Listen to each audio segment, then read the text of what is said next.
लड़की की रहने वाली हूँ। मेरी शादी 11 जनवरी को नदीम अंसारी के साथ हुई थी देहरादून में, और मुझे पता चला है कि 3 लड़कियों की शादी की हुई है उन्होंने ऑलरेडी, और मैं चौथी वाइफ हूँ, मुझे पता नहीं था।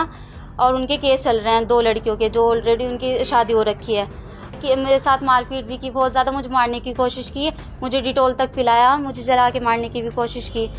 और फिर शादी के बाद मुझे ये भी बोला लड़के ने कि तुझे ना छोड़ूंगा ना रखूँगा। सऊदी ले जाने के लिए बोलता था वो, ये उनकी मम्मी को और लड़के को मैंने बात करते हुए सुना कि मेरी कहीं पे डील कर ली उन्होंने सऊदी में। तो जब मुझे पता चला तो मैंने उनसे, अपने शौहर से, नदीम से बोला कि मुझे घर पे अपने घर वालों से मिला के ले आओ। जी, औरों के साथ भी ऐसा ही किया हुआ है, सारे एविडेंस है सर मेरे पास, सब प्रूफ है। अब आपकी क्या मांग है, क्या सर वो ही पता चला कि मेरी वहाँ पे डील कर ली है किसी के साथ। तब मैंने अपने हस्बैंड से बोला कि मुझे घर वालों से मिलवा के ले आओ, फिर हम सऊदी चले जाएंगे। ये बात आपको बाद में चला पता कि उसने शादी कर ली? जी, तो वो मुझे घर वालों के लिए आए, फिर मैंने अपनी मम्मी से बताया कि ऐसी ऐसी बात है, फिर मैंने उनके ऊपर केस किया।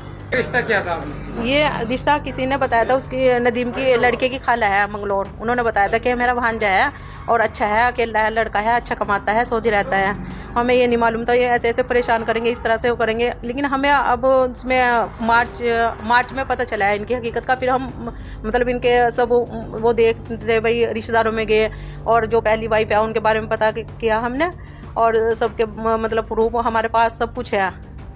मैं चाहती हूँ मेरी बच्ची को इंसाफ मिले। तो आपने तहरीर दी है पुलिस में?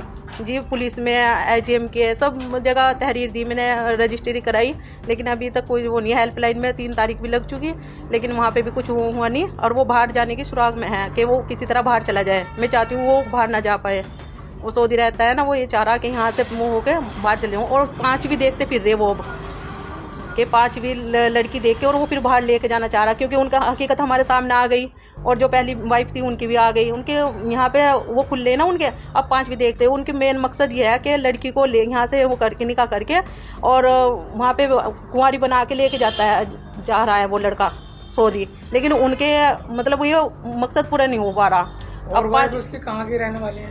पहली है देवबंद से, और दूसरे नंबर की भी देहरादून से है, आज़ाद कॉलोनी से, और तीसरे नंबर की भी वहीं से ही है, देहरादून से, और चौथी ये मेरी बेटी है।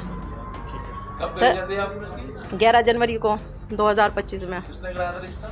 रिश्ता तो ये उसकी लड़के की खाला है मंगलोर, चांद बीबी, उसने बताया था कि भाई हमारा भांजा है ऐसे ऐसे। लेकिन ये इस तरह की मतलब कि ऐसे ऐसे करेंगे। हमने शादी बहुत अच्छी की, जहेज लेने के लिए मना कर दिया था, इसलिए हम गरीब हैं, इनके पापा नहीं हैं, तो हमने सोचा चलो हमारी बच्ची सही रहेगी। लेकिन ये नहीं मालूम था ऐसे ऐसे करेंगे, वो ऐसे परेशान करेंगे, तो इसलिए थोड़ा देखो हमारी मांग कुछ नहीं है। वो मतलब देखो हम प्रशासन से, पुलिस से क्या मांग? इंसाफ चाहते हैं बस हम, मेरी बच्ची को इंसाफ मिल जाए। क्योंकि मेरी बच्ची के बाद वो फिर हमने कोई किसी खास बंदे ने हमें बताया कि 5 भी देखते फिर रहे हैं। हम चाह रहे कि किसी बच्ची की लाइफ खराब ना हो ऐसे, और जल्द से जल्द